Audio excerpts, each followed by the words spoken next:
নামাজ হচ্ছে ফজর, জোহর, আসর, মাগরিব এবং এশার নামাজ।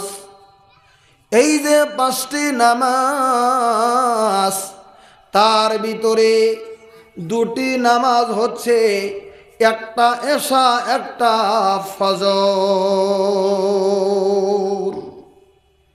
এই দুটি নামাজের কথা নিয়ে আমি একটা কথা বলতে চাই আপনাদের কাছে।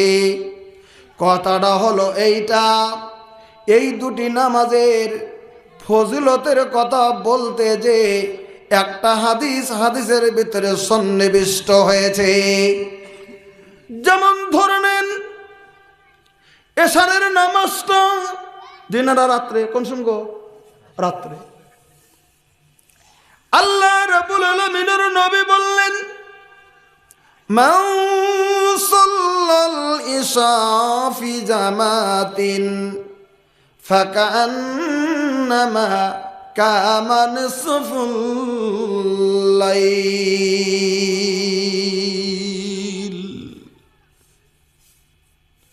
আল্লাহ রাব্বুল আলামিনের নবী বললেন, এই পৃথিবীর জমিনে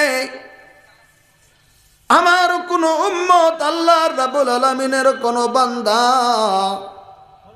এশারের নামাজটা যদি কেউ মসজিদে যে জামাতের সঙ্গে যদি আদায় করেছে, আমি আল্লাহর নবী বলে দিলাম, ওই লোকটা শুধু নামাজই আদায় করে নাই গো, আমি নবী বললাম ওই লোকটা যেন আধা রাত্রি ভোরে দাঁড়িয়ে দাঁড়িয়ে দাঁড়িয়ে দাঁড়িয়ে এই পৃথিবীর জামিনের ভিতরে নামাজ আদায় করেছে।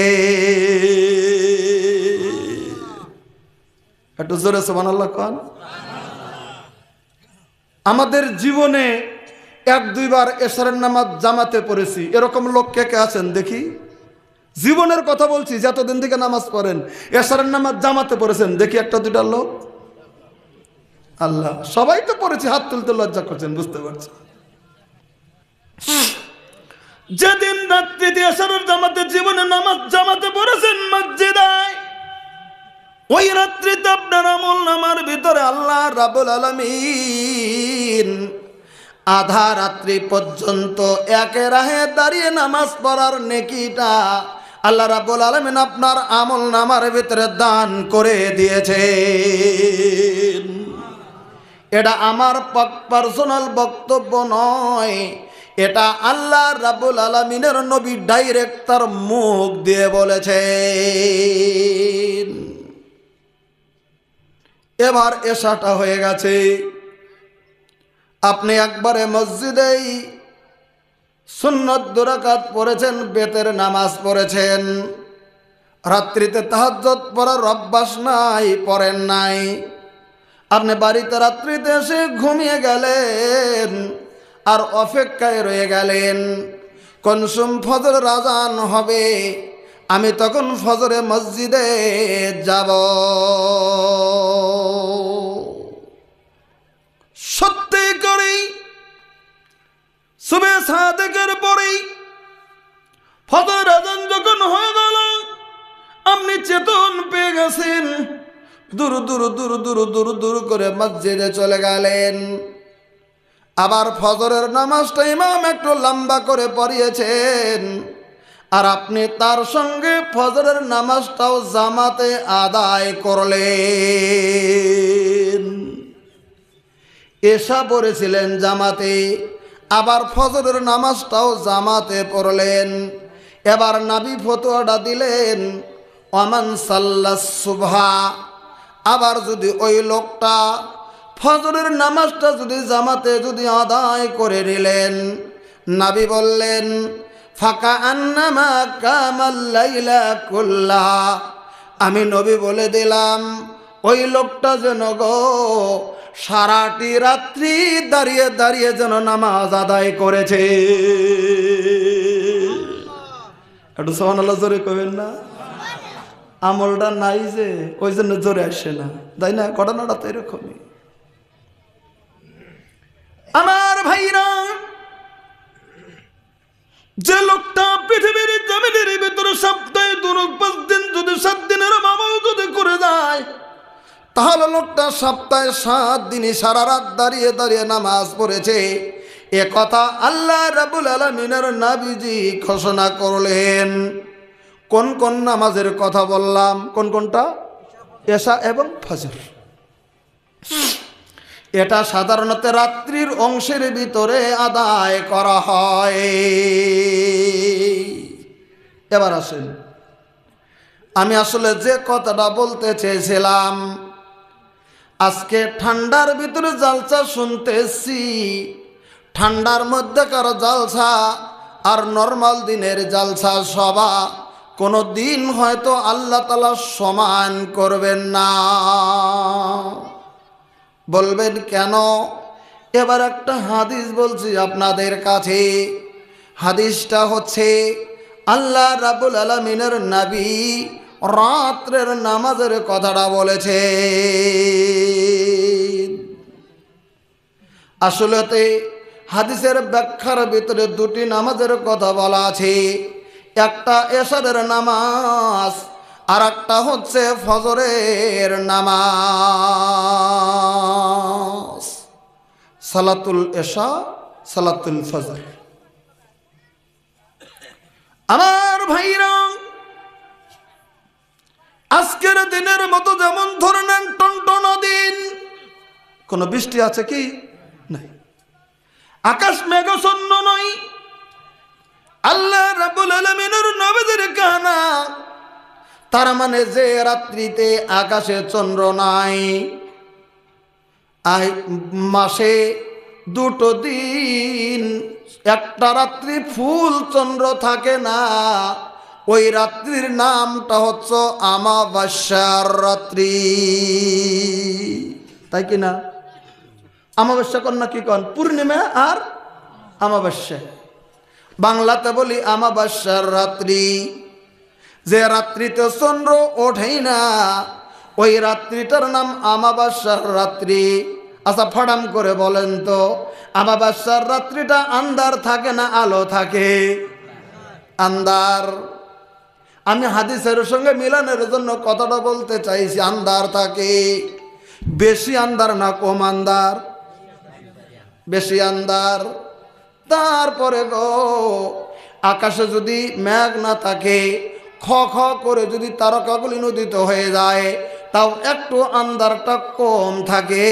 কিন্তু যদি আকাশ যদি মেঘাচ্ছন্ন হয়ে যায়, গোটা আকাশ যদি মেঘে ঘিরে নিয়েছে, আর যদি ওই যে টিপ টিপ টিপ টিপ করে বৃষ্টি পড়ে বা পড়ে না, 1-2 ফোঁটা করে পড়তে শুরু করেছে, এদিকে রাত্রিটা যদি ঠান্ডাও থাকে, এবার বলেন রাত্রিটা বেশি আন্ধার হবে না কম আন্ধার হবে? কনসেপ্ট দেখি। বেশি আন্ধার হবে। সম্মুখে মানুষ দেখা যাবে না, অত আন্ধার। কারণ মেঘাচ্ছন্ন, বৃষ্টি টুপটুপ করে পড়ছে, কিছুই দেখা যাবে না।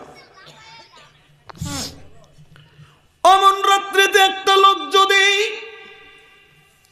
গ্রামের কারেন্ট চলে গেছে, গুরুম গুরুম করে আকাশে কারেন্ট চলে গেছে, রাস্তার ভিতরে লাইট লাগানো নাই, আর যে লোকটা বাড়ি থেকে মসজিদে এশারের সালাতে আসবে, কুট্টু কুট্টু করে বৃষ্টি পড়ছে বা পড়ে না, তবে আন্ধার এত দেখা কিছু যায় না, লোকটার টর্চ লাইটও নাই বা থাকলেও জ্বলায় নাই। ওই লোকটা করেছে কি? মনে মনে মনে মনে মনে মনে ভাবছে, আমি এমন অবস্থায় মসজিদে যাব আর এশারের সালাতটা আমি জামাতে পড়ব। এই কথাটা মনে মনে মনে মনে মনে মনে ধারণা করে অন্ধকারের রাত্রিতে টর্চ লাইট নেয়নি, হারিকেন নেয়নি, দোয়াত নেয়নি, চারাক নেয়নি, বিনা আলোতে ঝুকু ঝুকু ঝুকু ঝুকু করে ওই লোকটা বাড়ি থেকে মসজিদের দিকে চলে গেল। জোরে একবার সুবহানাল্লাহ বলেন। এমন করে যদি কোনো লোক মসজিদে যদি যায়, আল্লাহ রাব্বুল আলামিনের নবী ওই লোকটা সম্পর্কে হাদিসটি বললেন। সাহাবা কেরামকে ডাক দিয়ে নবী বলে দিলেন, সাহাবীরা, বাশির, জান্নাতের খুশখবর দিয়ে দাও গো, বাশির, ওই সমস্ত লোককে তুমি জান্নাতের খুশখবরি দিয়ে দাও রে সাহাবা কেরাম।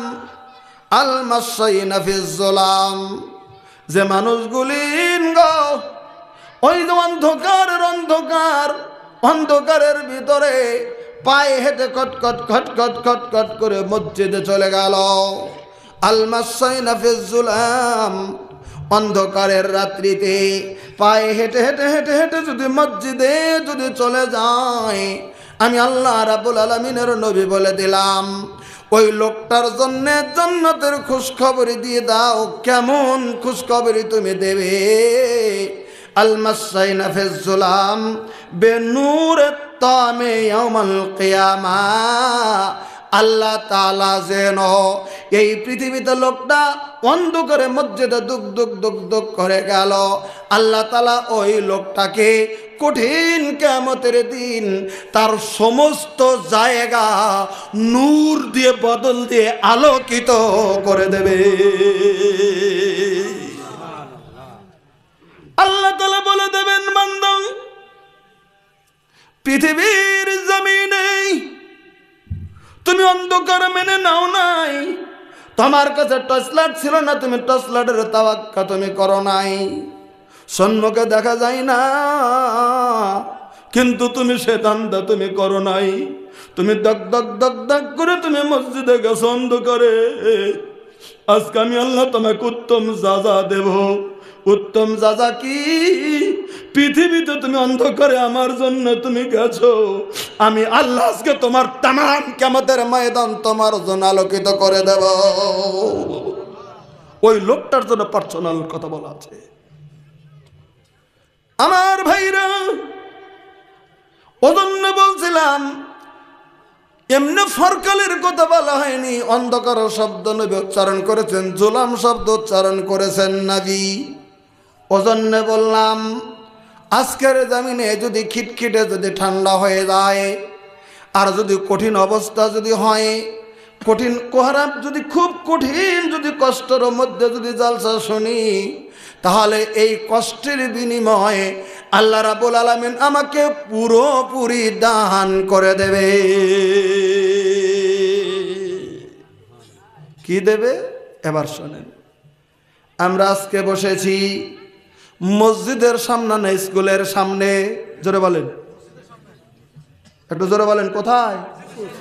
মসজিদের সামনে বসেছি। যে মসজিদের সামনের কথা বা মসজিদের ভিতরের কথা আল্লাহ রাব্বুল আলামিনের নবীজি তার নিজের জবানে বলে গেলেন।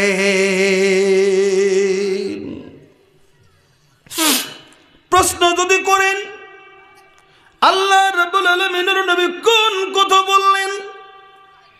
আল্লাহ রাব্বুল আলামিনের নবী বলে দিলেন, বলে কি, ওয়ামা ইসতামাআ কাওমুন ফি বাইতিন মিন বুয়ুতিল্লাহ।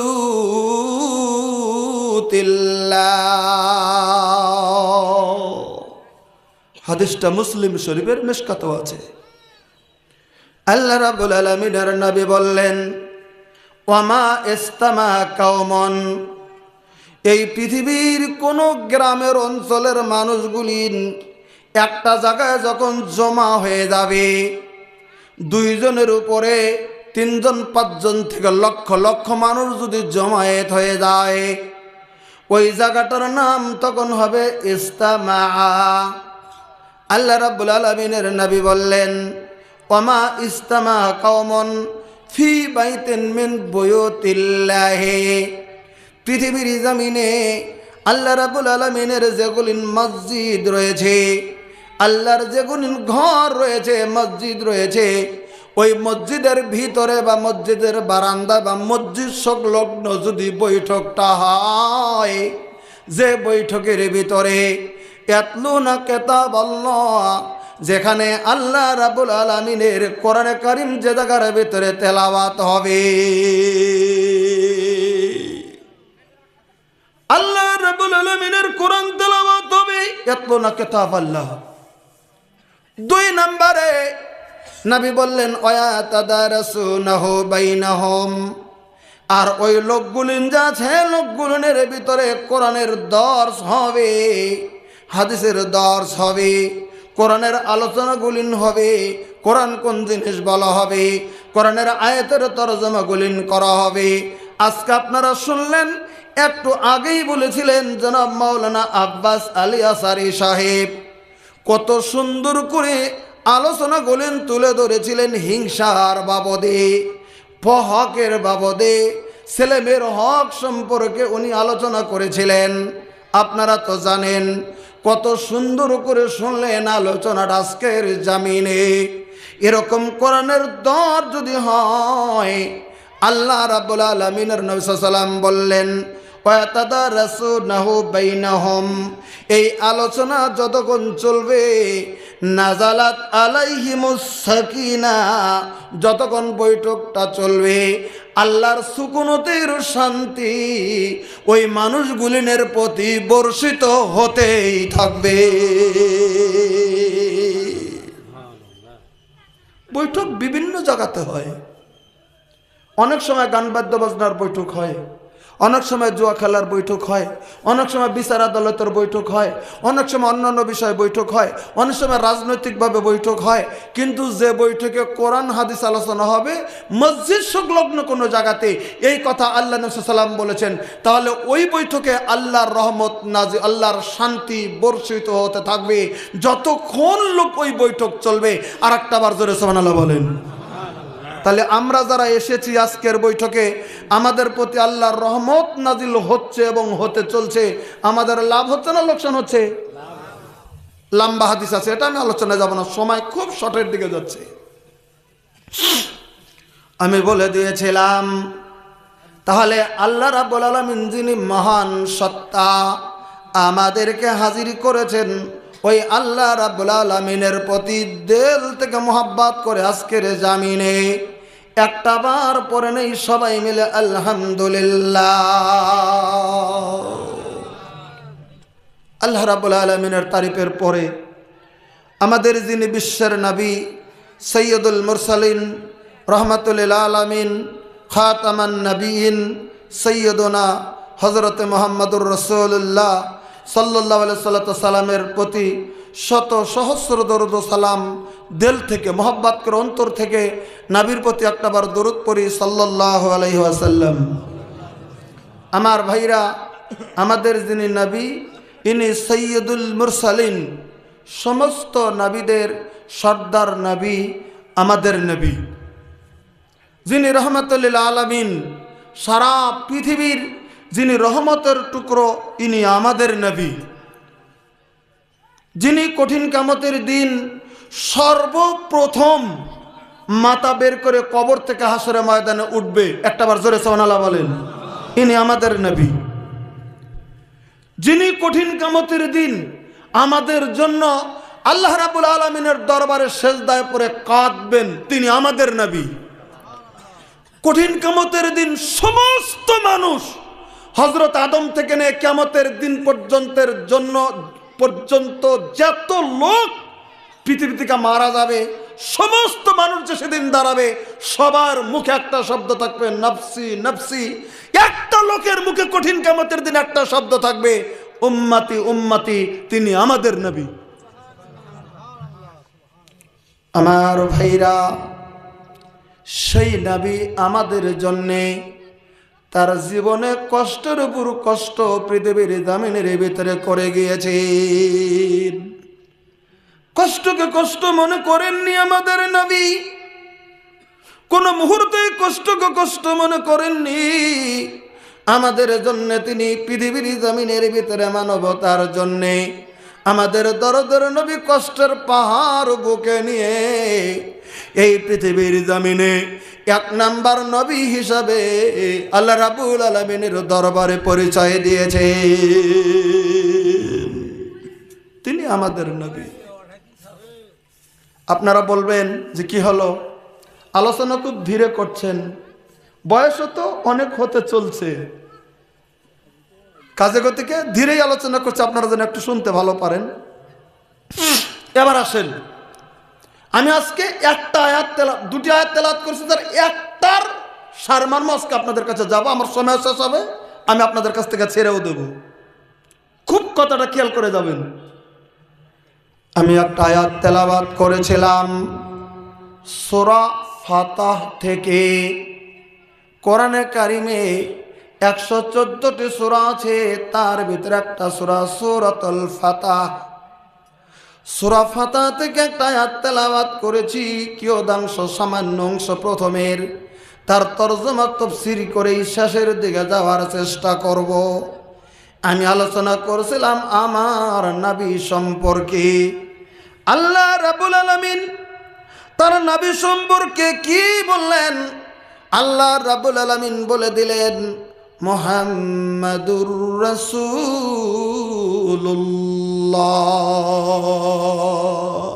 এটা কিন্তু কোরআনের আয়াত। মুহাম্মাদুর রাসূলুল্লাহ। আল্লাহ রাব্বুল আলামিন বলে দিলেন, হে পৃথিবীর মানুষেরা জেনে নাও, এই পৃথিবীর জমিনে আব্দুল্লাহর ছেলে যিনি মুহাম্মদ, তিনি হচ্ছেন আল্লাহ রাব্বুল আলামিনের রাসূল। একটা বার জোরে সুবহানাল্লাহ বলেন। ওই যুগে আবু জেহেল আবু লাহাবরা মেনে নিচ্ছিল না। এই গরিব মানুষটাকে আল্লাহ রাসূল বানিয়েছেন, নবী বানিয়েছেন। কত কত ধনী মানুষ রয়েছে, কত বড় বড় টাকা আল্লাহ রয়েছে, কোটিপতি রয়েছে, কত বংশের নেতা রয়েছে, আর এই বাপ নাই মাও নাই, এই ইতিমটা বলেন নবী, ইনি বলে আমাদের নবী। হায় হায়! আল্লাহ রাব্বুল আলামিন বলে দিলেন, পৃথিবীর মানুষ তোমরা জেনে নাও, মুহাম্মাদুর রাসূলুল্লাহ, মুহাম্মদ সাল্লাল্লাহু আলাইহি সাল্লাম তিনি, আমি আল্লাহ রাব্বুল আলামিন বলে দিলাম মুহাম্মদ আল্লাহর রাসূল। আর একটা বার সুবহানাল্লাহ বলেন। এবার মুহাম্মদ আল্লাহর রাসূল, তারপরের সব বাক্যটা আল্লাহ রাব্বুল আলামিন বললেন আল্লাযীনা মাহু আশিদ্দাউ আলাল কুফফার। আমি আল্লাহ রাব্বুল আলামিন বলে দিলাম, পৃথিবীর মানুষেরা শুনে নাও, আমি আল্লাহ রাব্বুল আলামিন তোমাদেরকে জানিয়ে দিলাম, পৃথিবীর জমিনে যারা মুহাম্মদ সাল্লাল্লাহু আলাইহি সাল্লামের সাথী সঙ্গী, যারা মুহাম্মদ সাল্লাল্লাহু আলাইহি সাল্লামের যারা সঙ্গী হয়ে যায়, যারা মুহাম্মদ সাল্লাল্লাহু আলাইহি সাল্লামের সাথী সঙ্গী পৃথিবীর জমিনে, যারা মুহাম্মদ সাল্লাল্লাহু আলাইহি সাল্লামের সাথে সাথে সাথে সাথে যারা থাকে জমিনের ভিতরে, যারা মুহাম্মদ সাল্লাল্লাহু আলাইহি সাল্লামের ফরমান বরদার যারা লোক, যারা নবীকে নবী বলে মেনে নিয়েছে পৃথিবীর জমিনে, যারা নবীকে নবী বলে সম্মান দিয়েছে পৃথিবীর জমিনে, যারা বিশ্ব নবীর সঙ্গী পৃথিবীর জমিনে, ওই সমস্ত মানুষ বলে কি আশিদ্দাউ আলাল কুফফার, তারা পৃথিবীর জমিনে কুফরিকারীদের সঙ্গে তারা বিরাট শক্ত আদালতের মতো হয়ে যায়, তাদের মধ্যে শক্ত কঠিন হয়ে যায়, তারা কুফরিকারীদের সঙ্গে শক্ত হয়ে যায়। বলে তুই যদি কুফরি করিস, পৃথিবী যদি একদিকে হয়ে যায়, আমাকে যদি তুই ডাক দাস কুফরিটা করার জন্যে, আমি করব না, কারণ আমি বিশ্ব নবীর সঙ্গী রূপে জমিনের ভিতরে চলে যেতে চাই। জোরে একবার সুবহানাল্লাহ বলেন। আমাকে কুফরির জন্য ডাক দিলে রে, আমি কুফরির ভিতরে শামিল হতে চাই না।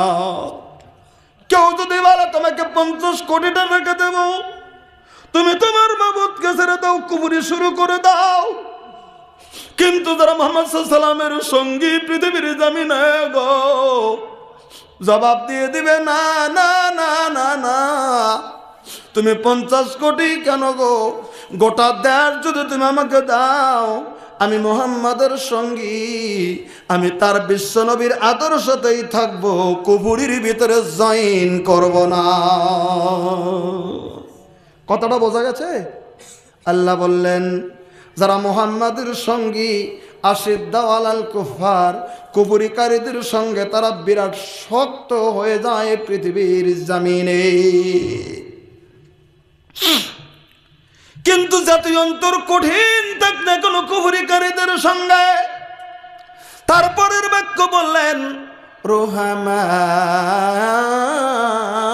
বাইনাহুম, কিন্তু পৃথিবীর জমিনে গো অন্তর যত কঠিন থাক, আপোষে আপোষে তারা বিরাট নরম দেলালা হয়ে যায়। একজন কোটিপতি নজর করে দেখবে আমি ইমানদার, ইনি ইমানদার, দুই ইমানদার একসঙ্গে পৃথিবীর জামিনের ভিতরে দাঁড়িয়ে যাবে, কোনো হিংসা নাই। সূরা একবার সুবহানাল্লাহ বলেন। আমরা প্রমাণ করে দিচ্ছি পৃথিবীর জামিনে একজন যদি দেশের বাদশা যদি হয়, দেশের বড় রাষ্ট্রপতি হয়ে গেল, মসজিদে চলে এসেছে, একজন যা আগেই সামনে কাতারের ভিতরে নামাজ পড়তেছে, ওই লোকটা গরিব, হয়তো কাপড়ের ভিতরে কোনো ময়লা নাই, তবে লোকটা গরিব। ওই গরিব লোকটাও যে জায়গায় দাঁড়িয়ে যাবে, ওই দেশের বড় বাদশাটাও একই সাথে পায়ের সঙ্গে পা মিলিয়ে পৃথিবীর জামিনে নামাজ আদায় করবে। একবার সুবহানাল্লাহ কইবেন না? ওজন আল্লাহ রাব্বুল আলামিন বললেন রুহামাউ বাইনাহুম, আমি আল্লাহ রাব্বুল আলামিন বলে দিলাম ওই যে একজন আর একজনের সঙ্গে আপোষ আপোষে খুবই মোহাব্বতের পৃথিবীর জামিনের ভিতরে তারা থেকে যাবে। ওই জন্যে একটা মুমিন পৃথিবীর জামিনে আর একটা মুমিনের ভাই। প্রমাণ কোথায় করেছিলেন? এই আয়াতটা মদিনাতুল মুনাওয়ারার কিছু ব্যাখ্যায় কিছু নিয়ে এসছে। রুহামা বাইনাহুম, তার মানে বলে দিচ্ছি, ভালো করে শুনে নেন। আল্লাহ রাব্বুল আলামিনের নবী মক্কা থেকে হিজরত করে যখন মদিনাতুল মুনাওয়ারাতে বিশ্বনবী সাল্লাল্লাহু আলাইহি ওয়াসাল্লাম যখন চলে গেলেন, ভাই গো মক্কাতুল মুকাররমার মুহাজির সাহাবীরা যখন মদিনাতুল মুনাওয়ারাতে যখন চলে গেলেন, তারা তো নিজের স্ত্রী পরিবার সংসার সম্পত্তি টাকা পয়সা সমস্ত ছেড়ে আল্লাহ আল্লাহর নবীর মহব্বতে মদিনাতুল মুনাওয়ারাতে তারা চলে গিয়েছেন। তাদের হাতে টাকা পয়সা নাই, কোনো কিছু নাই পৃথিবীর জমিনে। যখন মদিনাতুল মুনাওয়ারাতে গেলেন, আল্লাহ রাব্বুল আলামিনের নবী নজর করে দেখলেন, হায় হায়, এরা তো সব কিছু ছেড়ে দিয়ে মক্কা থেকে মদিনাতুল মুনাওয়ারাতে চলে এসেছেন আমার টান, ইসলামের টানে, নবীর টানে, আল্লাহ রাব্বুল আলামিনের দিনের টানে চলে এসেছেন। এদেরকে কি করব মদিনাতুল মুনাওয়ারাতে? মদিনার যারা লোক ছিলেন আনসারী সাহাবী, নবী ডাক দিয়ে বলে দিলেন, আমি নবীজি মক্কার মুহাজির সাহাবীদেরকে তোমাদেরকে একজন একজন একজন একজন করে আমি ভাই সম্পর্ক বানিয়ে দিতে চাই। একবার জোরে বলেন সুবহানাল্লাহ। একটা বাড়িতে একজন করে দিলেন, ইনি তোমার ভাই। তোমার যদি একটা ভাই থাকতো তুমি তাকে লালিত পালিত করতে না? করতাম। একজনের 3টা ভাই আছে, তোমার যদি আল্লাহ আরেকটা ভাই দিত তুমি আল্লাহ তাকে লালিত পালিত করতে না? করতাম। এই যে এই লোকটাকে আমি আল্লাহর নবী তোমার ভাই বানিয়ে দিলাম। মদিনার আনসারী সাহাবী যারা মদিনাতুল মুনাওয়ারার ছিলেন, কোন কথা পৃথিবীর জমিনের ভিতরে না বলে তারা বলে দিয়েছিলেন, নবী গো আপনি যদি আমার ভাই বানিয়ে দিয়েছেন, আমি স্বাগতম দিয়ে এই ভাইটাকে আমি গ্রহণ করে নিলাম। সুবহানাল্লাহ করেন না? গ্রহণ করে নিলাম। কেমন করে গ্রহণ করেছিলেন এবার তার নমুনাটা দেখেন, হাদিসের ভিতরে বর্ণনা আছে। কেমন ভাইয়ের মান্যতা দিয়েছিলেন? মদিনার আনসারী সাহাবীরা দেখলেন, কি গো আমি তো আমার ভাই মেনে নিয়েছি, ছেলেমেয়েরা কাজ করছে, আর মুহাজির সাহাবীটাকে নিয়ে এই মদিনার আনসারী সাহাবীটা গল্প গুজর করছে, নামাজ পড়ছে, দিন কাটাচ্ছে, এমন করে করে করে করে করে করে করে চলছে। মদিনার আনসারী সাহাবীর মনে মনে মনে মনে মনে মনে পড়ে যায়, আমি তো বিবি বাচ্চা নিয়ে সুখে আছি, সারাদিন একই সঙ্গে তো থেকে যাই, কিন্তু রাত্রি হয়ে গেলে আমি আমার বিবির রুমে চলে যাই, আর আমার যাকে ভাই বানিয়ে দেওয়া হয়েছে তিনি তো আলাদা রুমে তাকে শুয়ে দেই। তার মনের ভিতরে তো আঘাত, মক্কাতুল মুকাররমায় স্ত্রী পরিবার সব ছেড়ে এসেছে, এখন তো মদিনাতুল মুনাওয়ারাতে নতুন করে গ্রহণ করবে, বিবাহ করবে, সেটা তো ব্যবস্থা নাই মদিনাতুল মুনাওয়ারায়। আল্লাহ রাব্বুল আলামিনের নবীর সাহাবী আনসারী সাহাবীরা এত উদার, এই জায়গায় আল্লাহ রাব্বুল আলামিন বলে দিলেন রুহামাউ বাইনাহুম, একজন আরেকজনের প্রতি এত নরম দেলালা হয়ে গিয়েছিলেন, রহমকারী হয়েছিলেন পৃথিবীর জমিনে, যে মদিনার আনসারী সাহাবীর 2 জন স্ত্রী আছে। কয়জন স্ত্রীর কথা বললাম? 2 জন স্ত্রী আছে। মনে মনে মনে মনে মনে মনে সিদ্ধান্ত নিলেন, আমার ভাই বানিয়ে দিয়েছে, আমি 2 স্ত্রী নিয়ে ঘরে থাকবো আর আমার ভাই একা রুমে থাকবে। এটা কেমন কথা হবে জমিনের ভিতরে? কথাটা কেমন হবে? আল্লাহ রাব্বুল আলামিনের নবীর আনসারী সাহাবী ওই সন্ধিক্ষণে আল্লাহ রাব্বুল আলামিনের নবীর কাছে সে হাজির হয়ে যায়। হুজুর, এই মদিনার মুহাজির সাহাবীকে আপনি আমাকে ভাই বানিয়ে দিয়েছেন, আমাকে ভাই বানিয়ে দিয়েছেন। নবীজি গো, আমাকে যদি আপনি ভাই বানিয়ে দিলেন, আমি আমার ভাইয়ের হক কেমন করে আদায় করব? আমি তো খেতে দেই, বসতে দেই, সব কিছু করি, কিন্তু রাত্রিবেলাতে আমার ভাই একা থেকে যায়, আমার দিলের ভিতরে সহ্য হয় না গো নবী। এই লোকটাকে অন্য কোথাও বিয়ে করবে তাও সম্ভব নয়, কারণ বয়স হয়ে গেছে, টাকা পয়সারও তেমন ব্যবস্থা নাই। হুজুর, একটা প্রস্তাব নিয়ে আমি আনসারী সাহাবী আপনার কাছে চলে এসেছি। কি প্রস্তাব নিয়ে আসলে তুমি? কি প্রস্তাব নিয়ে এসছো? তখন বলতেছেন, হুজুর গো, আপনি তো জানেন আমার 2 জন স্ত্রী। হুজুর, আপনি যদি অনুমতি দেন, শুধু অনুমতি দিবেন, আপনি যদি অনুমতি দেন গো নবী, আমার একটা বিবিকে আমি তালাক দেব, আমার একটা বিবিকে আমি তালাক দিতে চাই গো নবী। আমি বিবির সাথে আলোচনা করেই তালাক দিয়ে দেব। তালাক দেওয়ার পরে যখন ইদ্যতটা ফুরিয়ে যাবে, আমার তালাক দেওয়া স্ত্রীকে আমার ভাইয়ের সঙ্গে আপনি বিয়ে দিয়ে দিন। পৃথিবীর জমিনে সব কিছু মানুষ বিলীন করে দিতে পারে, নিজের স্ত্রীকে কোনোদিন কেউ কাউকে দিতে চায় না, কিন্তু নবীর সাহাবীরা আপোষে এত মিল ছিল গো, এত মোহাব্বত করেছেন পৃথিবীর জমিনে, নিজের বিবিটাকে নিয়ে আল্লাহর নবীর কাছে হাজির হয়ে গেছে, বিবির কথা বলে নবীর কাছে হাজির হয়ে গেছেন। একজন মুহাজির ভাইকে নিজের বিবিটা তালাক দিয়ে তার সঙ্গে বিয়ে দিয়ে দেবে।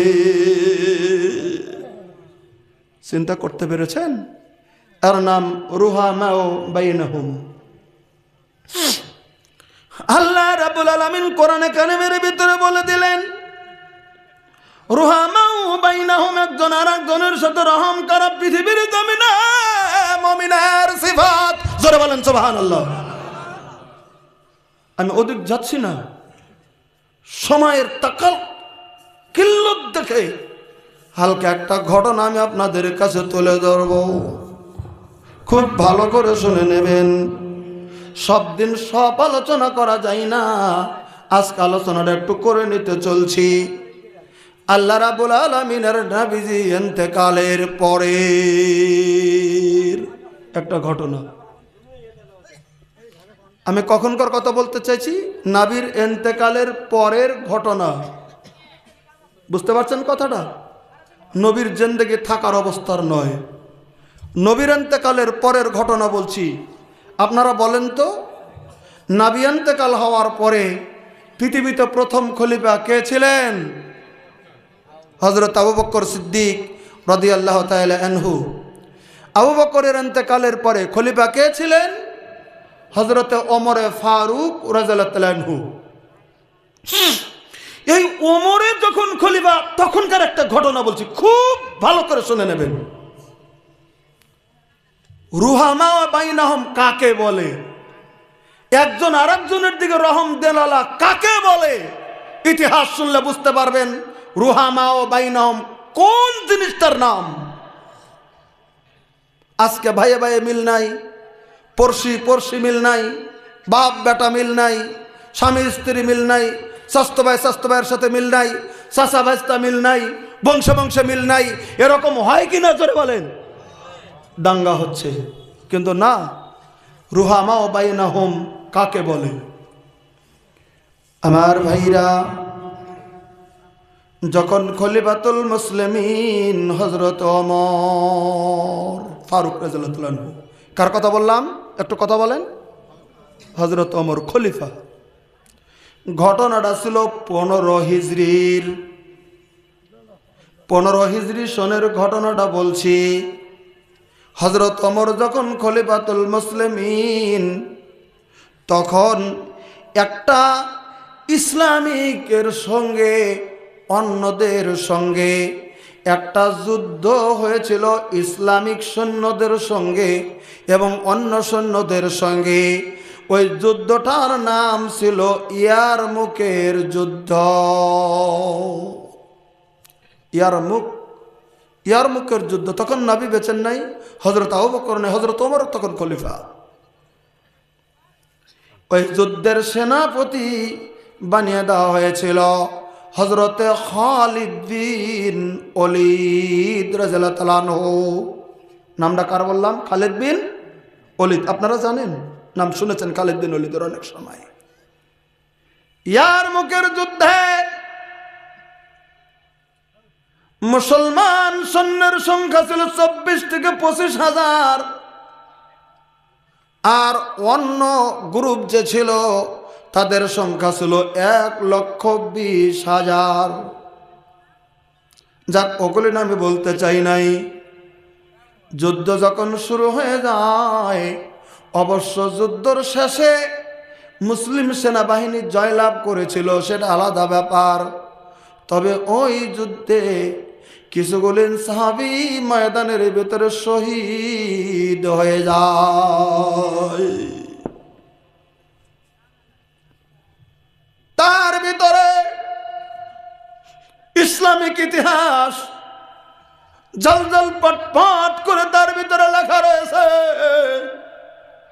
যে যুদ্ধের ভিতরে এমন একটা সাহাবী শহীদ হয়েছে যে নাকি এই পৃথিবীর জমিনে গো আল্লাহ রাব্বুল আলামিনের নবীর বিরুদ্ধে অজস্র পৃথিবীর জমিনে কাজ এগিয়ে গেছিল একটা সময়। ওই লোকটার নাম ছিল ইকরিমা ইবনে আবি জাহল। তার মানে আবু জেহেলের ছেলে, তার নাম ইকরিমা নাম। অজস্র ইসলামের বিরুদ্ধে, নবীর বিরুদ্ধে ষড়যন্ত্র করে সাহাবীদেরকে অত্যাচার করে মারা অনেক করেছিল। শেষে যখন তিনি মুসলমান হয়ে যান, তার পরের ঘটনাটা বলছি। 10 হিজরিতে তিনি মুসলমান হয়ে যান। একবার জোরে সুবহানাল্লাহ বলেন। এটা 15 হিজরির ঘটনা। 5 বছর পরে মুসলমানের হয়ে ইয়ারমুকের যুদ্ধে চলে গিয়েছিল। তিনি যুদ্ধের ময়দানে শহীদ হওয়ার উপক্রম হওয়ার অবস্থাটা দেখে নেন। অনেকগুলি সাহাবী ইয়ারমুকের ময়দানে শহীদ হয়ে গিয়েছিল। তার মধ্যে 3 জন লোকের নাম আমি আপনাদের কাছে উল্লেখ করতে চলছি। একজন হচ্ছে হারিস ইবনে হিশাম, নামটা মনে রাখার চেষ্টা করবেন। হারিস ইবনে হিশাম। 2 নম্বরে ইকরিমা ইবনে আবি জাহল। 3 নম্বরে আইয়াস ইবনে আবি রাবিয়া। এই 3টা লোকের নাম আমি আপনাদের কাছে উচ্চারণ কেন করলাম, ঘটনাটা শুনে নেন। ময়দানে যুদ্ধ চলছে, যুদ্ধ চলতে চলছে, যুদ্ধের পরাজয় একবারে শেষ সময় মুসলমানরা জয় লাভ করেছে, কিন্তু ওই সন্ধিক্ষণে জয়ের ঘোষণা হয়ে গেছে। এদিকে এই তিনজন পরপর কিছু দূরত্বর জায়গাতে, একটা জায়গাতেই তিনজনের লাশের মতো জমিনে পড়ে আছে, কিন্তু এখনো জানটা বের হয়নি। কিছু লোক ছিল তাদের ওই ময়দানের ভিতরে, তাদেরকে কিছু সহায় সহযোগিতা করার জন্য ওই যুদ্ধের ময়দানে আঘাতের জর্জরিতে জানটা বেরিয়ে যাবে। একটা মানুষের যখন জান বের হয় পৃথিবীর জমিন থেকে, তখন কিন্তু কণ্ঠস্বরটা পৃথিবীর জমিনের ভিতরে তাদের শুকিয়ে যায়। একটা মানুষ মরতে শুরু করলে আমরা তার গলায় চামচ দেয়া পানি দেই কি দেই না বলেন তো দেখি? কণ্ঠস্বরটা শুকিয়ে যায়, আঘাতে মৃত্যুর মুখে পা দিচ্ছে। ইন্দামিন সময়ে ওই যে হারিস ইবনু হিশাম ময়দান থেকে পানি বলে চিৎকার করছে, আহ, কেউ যদি একটু পানি দিতে পারো আমাকে, আমার কণ্ঠস্বর শুকিয়ে গেছে রে, কেউ যদি আসিস আমাকে একটু পানি দিবি। একটু সুবহানাল্লাহ বলো। শহীদ হচ্ছে, জানবের হচ্ছে, হুশে বেহুশে পানির কথা বলে উঠছে। যিনি বর্ণনা করেন উনি বললেন, আমি নজর করে দেখলাম, বলে কি হারিস ইবনু হিশাম পানি বলে চিৎকার করেছেন, আমার কাছে ডোলে একটু পানি ছিল, আমি পানিটা বর্তনের ভিতরে খাওয়ানোর ভিতরে গ্লাসের মতো যেগুলো ছিল তার ভিতরে ভরে নিয়ে আমি হারিস ইবনু হিশামের দিকে দৌড়াচ্ছি। বলে আমি যদি তার কাছে যায়া এই মুহূর্তে এক লোকমা পানি দিতে পারি, তাহলে অন্তত তার জানটা সুস্থে বেরিয়ে যাবে। আমি পানি দেওয়ার জন্যে তার কাছে দৌড়াচ্ছি। পানি লয়ে যাইতে যাইতে যাইতে যাইতে যাইতে যাইতে আমি তার কাছে পেয়ে গেলাম। আমি পানি দিব, ইন্দামিন সময় একটা সাইড থেকে আবু জেহেলের ছেলে ইকরিমা ইবনে আবু জেহেল, যিনি সাহাবী হয়েছিলেন 5 বছর বয়সের, 5 বছরের সময়কালের সাহাবী, সাইড থেকে তারও জান বের হওয়া যা যা যা যা অবস্থা। সাইড থেকে বলে দিয়েছেন, কেউ কি পানি দিতে পারবে? এমন করে যখন চিৎকার করে কান্না করে যখন উঠেছে পানি বলে, হযরতে হারিস যখন শুনতে পেরেছে কানে আমার পাশ থেকে ইকরিমা পানি বলেছেন, হারিস বলতেছে, ভাই রে, আমার পানির দরকার নাই রে, তুই ইকরিমার কাছে পানিটা তাড়াতাড়ি নিয়ে যা, ও খুব কষ্ট করছে রে, ওকে আগে পানি দে, ওর পান করানোর পরে তুই আমার কাছে পানি নিয়ে আয়। দেখলেন মৃত্যুর সময় সহি হাদিসে বর্ণনা আছে এই ঘটনাটা। তুই আগে ইকরিমার কাছে পানি নিয়ে যা, পানি মুখের কাছে নিয়ে গেছে, বলছেন খাবো না, আগে ইকরিমাকে দে, কাতরাচ্ছে পানির জন্য, দেখ ওখানে দে আগে। যিনি পানি দেনেওয়ালা তিনি বললেন, আমি পানির গ্লাসটা খাইলো না, নিয়ে গেলাম ইকরিমার কাছে, ইকরিমাকে পানি পান করো। ইকরিমাকে যখন পানি দিচ্ছি, ইকরিমার মুখের কাছে পানি নিয়ে গেছি, সাইড থেকে আইয়াস ইবনে আবি রাবিয়া পানি বলে কেন্দে উঠেছে। ইকরিমা তখন বলতেছেন, ভাইরে, আমার পানির দরকার নাই, আমার যত কষ্ট হোক না কেন রে, পাশে নজর করে দেখো আইয়াস পানি পানি করছে, ওকে আগে পানি পান করা, ও তারপরে তুমি আমার কাছে পানি এনে দাও। যিনি পানি পান করতে গেছে উনি বলতেছে, হায় হায়, ইকরিমাও পানি পান করলো না। আমি পানির বর্তন ডালাই আমি দৌড়ে চলে গেলাম আইয়াসের কাছে। একটাবার সুবহানাল্লাহ বলেন। আমি দৌড়ে চলে গেলাম মাইয়াসের কাছে। আমি চলে যাই বলতেছি, গো নবীর সাহাবী, তোমার সংকটময় সময় পানি বলে তুমি ডাক দিয়েছ, এই যে আমি পানি নিয়ে হাজির হয়েছি, পানি পান করেন গো সাহাবী। যখন পানি নিয়ে মুখের কাছে যাইতে যাইতে আল্লাহর ইশারা, আইয়াসের জানটা জমিনের ভিতরে থেকে বেরিয়ে যায়। তিনি শহীদ হয়ে গেল, পানি পান করার আগেই তিনি ডেড। তখন সাহাবী বলেন, ওনাকে পানি দিতে পারলাম না। আমি তখন মনে মনে ভাবলাম, এবার তো আমি ইকরামার কাছে নিয়ে যাব। আমি পানির গ্লাস নিয়ে দৌড়ে ইকরামার কাছে গেলাম, মুখে পানি দেব। আমি যাইতে যাইতে ইকরামা জমিনের ভিতরে থেকে শাহাদাতের মতো পান করে তিনিও শহীদ হয়ে গেলেন। আমি তখন মনে মনে মনে মনে ভাবলাম, দুইজন সাহাবী শহীদ, কাকে পানি দিতে পারলাম না। প্রথম পানির জন্য চিৎকার করেছিলেন হারিস ইবনে হিশাম। আমি তার কাছে পানি নিয়ে যাই। আমি যখন ছটপট করে করে দৌড়ে দৌড়ে হারিস ইবনে হিশামের কাছে পানি নিয়ে গেলাম, মুখের কাছে যাওয়ার আগেই তিনিও শহীদ হয়ে যায়। আমার হাতের পানি হাতেই রয়ে গেল। তিনজন সাহাবী জমিনের ভিতরে থেকে শহীদ হয়ে গেল। তার নাম হচ্ছে রুহামাও বাইনাহুম। এর নাম রুহামাও বাইনাহুম। একজনের একজনের সঙ্গে রহম, এক মুসলমান আর এক মুসলমানের প্রতি রহম, একজন ইমানদার একজন ইমানদারের প্রতি রহম, একজন মুসলমান আর একজন মুসলমানের ভালোবাসা, একজন মুমিনের এক মুমিনকে ভালোবাসা, একজন দিনী আর একজন দিনের সঙ্গে ভালোবাসা।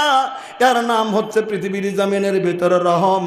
একজন মানুষের সঙ্গে আর একজন মানুষের ভালোবাসা, যে ধর্মের মনে সে ধর্মের হোক না কেন, মানব হিসাবে পৃথিবীর জমিনের ভিতরে যদি ভালো ব্যবহার করেন, আল্লাহ রাব্বুল আলামিন ওই আমলটা আল্লাহ রাব্বুল আলামিনের দরবারে কবুল করে নেবে। একবার জোরে বলেন সুবহানাল্লাহ। সহিহ বুখারী শরীফের ভিতরে হাদিস আছে, আল্লাহ রাব্বুল আলামিনের নবীর একজন নবী বর্ণনা করেছেন, একটি বেশ্যা মহিলা। কার কথা বললাম?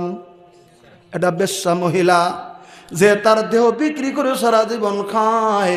একটা বেশ্যা মহিলা, তিনি একটা ময়দানের ভিতরে দিয়ে যাচ্ছে যাচ্ছে যাচ্ছে, খুবই রদ্রি মরুভূমি জায়গা, একদম খুদি মরুভূমি জায়গার ভেতরে দেওয়া যাচ্ছে।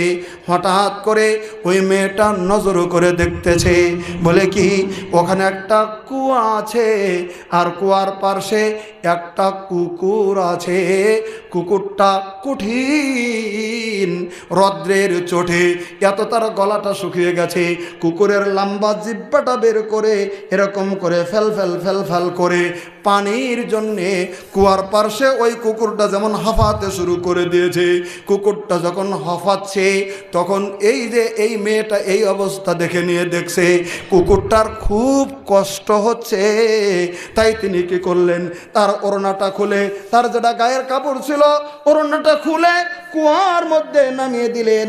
ওড়নাটা ভিজে গেল, যতটুকু পানি ভেজা পানি উঠলো, এই পানিটা এখান থেকে উঠিয়ে ওই কুয়া ওই কুকুরের মুখের ভিতরে পানিটা চিপে দিল। আল্লাহ রাব্বুল আলামিন বলে দিলেন, এরে আল্লাহর বা তুই আমার বান্দি, তুই আমার একটা সৃষ্টিজীবের প্রতি এমন তুই মহব্বত করলি রে বেশ্যা তুই হইলেও এমন তুই মহব্বত করলি, আমার একটা সৃষ্টিজীবকে তুই যদি এত ভালোবেসেছিস পৃথিবীর জমিনে, যা যা যা তোর তামাম জিন্দেগির বেশ্যার গুনাহ আমি আল্লাহ রাব্বুল আলামিন তোকে মাফ করে দিলাম। রুহামাও বাইনাহুম, একজন আরেকজনের ভালোবাসা। আমার ভাইরা, আমরা জানি পৃথিবীর জমিনে, আমরা মুসলিম পৃথিবীর জমিনে আমল যদি করতে হয়, সৎ আমল জমিনের ভিতরে আমাদের করে নিতে হবে। আমরা শুধু শুনি, আমলের দিকে কতটুকু যাই না,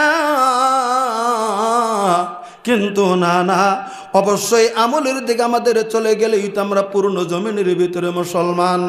আল্লাহ রাব্বুল আলামিনের নবী তাই বলে দিলেন, মা মিনকুম মিন আহাদিন ইল্লা সায়ুকাল্লিমুল্লাহু লাইসা বাইনাহু ওয়া বাইনাহু তারজমান।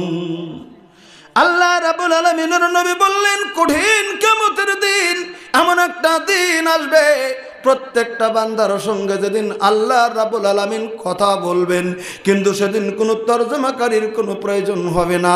মানুষ বান্দার, আল্লাহ রাব্বুল আলামিন তো বান্দার ভাষা বুঝবেন, আর বান্দাও সেদিন আল্লাহ রাব্বুল আলামিনের ভাষা বুঝবেন। জোরে বলেন সুবহানাল্লাহ। আল্লাহ রাব্বুল আলামিন সাল্লাম বললেন, যখন কথা বলতে শুরু হয়ে যাবে, ফায়ানজুরু আইমানা মিনহু, হঠাৎ করে লোকটা ডান দিকে তাকাবে। নবী সাল্লাম বললেন, ডান দিকে যখন তাকালো, ফালা ইয়ারা ইল্লা মা কাদ্দামা, কিছুই দেখবে না ডান দিকে গো, আগে যা করেছিল জিন্দেগিতে নেক আমল, নজর করে দেখবে আমার গোটা জিন্দেগির নেক আমলগুলি ডান দিকে রয়ে গেছে। একবার জোরে বলেন সুবহানাল্লাহ। এবার হাদিসের ভিতরে বলা আছে, ওয়ানজুরু আশআমা মিনহু, হঠাৎ লোকটা বাম দিকে আর টোকে তাকাবে, যখন বাম দিকে তাকালো, নবী বলেন, ফালা ইয়ারা ইল্লা মা কাদ্দামা, কিছুই দেখবে না, বাম দিকে নজর করার সঙ্গে সঙ্গে গোটা জিন্দেগিতে যে আমল করেছিল বদামলগুলি বাম দিকে দেখবে। এবার লোকটা আর থেকে সম্মুখের দিকে তাকাবে, একটু সম্মুখের দিকে যখন তাকাবে, আল্লাহ রাব্বুল আলামিন সাল্লাম বলেন, কিছুই দেখবে না, দেখবে ইল্লান নার তিলকা ওয়াজহু, ওই যে ওদিক থেকে আগুন জ্বলতেছে, আগুনের ছাটগুলিন তার মুখের ভিতরে পড়তে শুরু হয়ে গেছে। আল্লাহ রাব্বুল আলামিন সাল্লাম বললেন, আমি নবী তোমাদেরকে জানিয়ে দিলাম, ফাত্তাকুন নার ওয়ালাউ বিশাক্কি তামার, ওই জাহান্নামের আগুনকে ভয় করে এই জমিনের ভিতরে তোমরা চলো, ওয়ালাউ বিশাক্কি তামার, পৃথিবীর জমিনে দিনের আহলিল্লাতে একটা খেজুরের দানাও যদি দান দিয়ে হয়, নিজের জাহান্নামের আগুনের থেকে মুক্তি তোমরা কামনা করে নাও। আল্লাহ রাব্বুল আলামিনের নবী বলেন, পৃথিবীর জমিনে আল্লাহ রাব্বুল আলামিনের যে একটা ঘর যদি কেউ তৈরি করে দেয়, আল্লাহ রাব্বুল আলামিন তার জন্য জান্নাতের ভিতরে অমন সম পরিমাণ একটা বালাখানা বানিয়ে দেয়। নারায়ে তাকবীর। আমার বাইরে আমি জুলুম করতে চাই না, আজকের জমিনে গোটা বৈঠকে সামান্য সময় আমি 10-15 মিনিটের মতো স্টেজে থাকবো, একটা লোকের কাছে আমি আবদার করতে যাব, এই মসজিদটার জন্যে আপনারা যদি একজন আছেন, আমার বাবা নাই মা নাই, এই কথা মনে করে খুব জুলুমের কাজে আমি যেতে চাই না, মাত্র 5,000 টাকা